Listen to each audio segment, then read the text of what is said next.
अस्सलामुअलैकुम दोस्तों, मैं हूं सैयद हसीब अली। आप देख रहे हैं लाइव सर्च यूट्यूब चैनल। दोस्तों, आज हम क़यामत की आपको 11वीं निशानी के बारे में बताएंगे। जैसे कि तमाम की तमाम क़यामत की निशानियों के बारे में हमने आपको पिछली वीडियोस में बताया है, और इंशाअल्लाह इस वीडियो में भी हम आपको 11वीं क़यामत की निशानी के बारे में बताएंगे, जो कि आपकी ज़िंदगी और आपकी मौजूदगी में मुकम्मल हो चुकी है। दोस्तों, वीडियो को तमाम का तमाम देखिएगा ताकि आपको इस क़यामत की निशानी के बारे में अंदाज़ा हो सके और आपको ये बात पता चल सके कि क़यामत कब और कितने वक्त में मौजूद हो जाएगी। जैसा कि हम जानते हैं कि प्यारे हबीब हज़रत मोहम्मद सल्लल्लाहु अलैहि वसल्लम अल्लाह ताला के बहुत ही खूबसूरत और आखिरी रसूल हैं। हमारे माँ बाप और हमारी जानें आप सल्लल्लाहु अलैहि वसल्लम पर कुर्बान।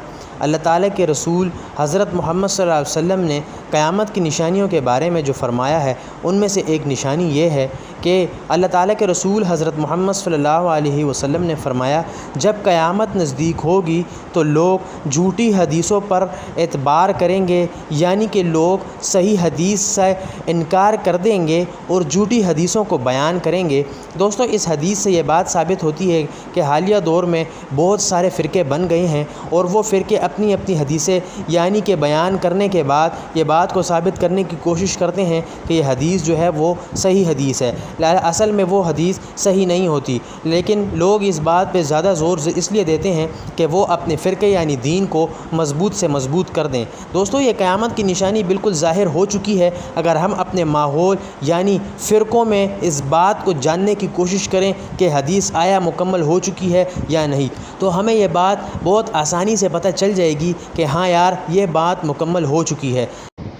दोस्तों, हमें चाहिए कि हम अल्लाह ताला और हज़रत मोहम्मद सल्लल्लाहु अलैहि वसल्लम को जो दिए हुए इल्म है उसके ऊपर स्टडी करें और सही इल्म को अपने अंदर जहन नशीन कर ले, ताकि झूठी बातों से हमें छुटकारा हासिल हो सके।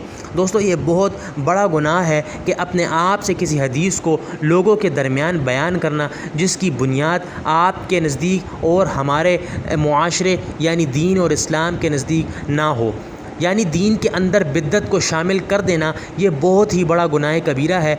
यानी आप किसी के सामने गलत हदीस को बयान करते हैं तो इसका मतलब यही हुआ कि आप दीन के अंदर बिद्दत कर रहे हैं, यानी आप कुफ़र के अंदर जा रहे हैं, और दीन के अंदर जिस इंसान ने बिद्दत की उसने जहन्नम का रास्ता अपनाया। मैं आपसे इस बात की दरख्वास्त करता हूँ कि दोस्तों, अगर हदीस आप किसी के मुँह से ऐसी सुनते हैं कि आपको उसके ऊपर शक हो, तो चाहिए किसी आलिम के पास जाकर उस बात की तस्दीक करें, उस हदीस की तस्दीक करें कि आया ये हदीस इस्लाम और शरीयत में है या नहीं है।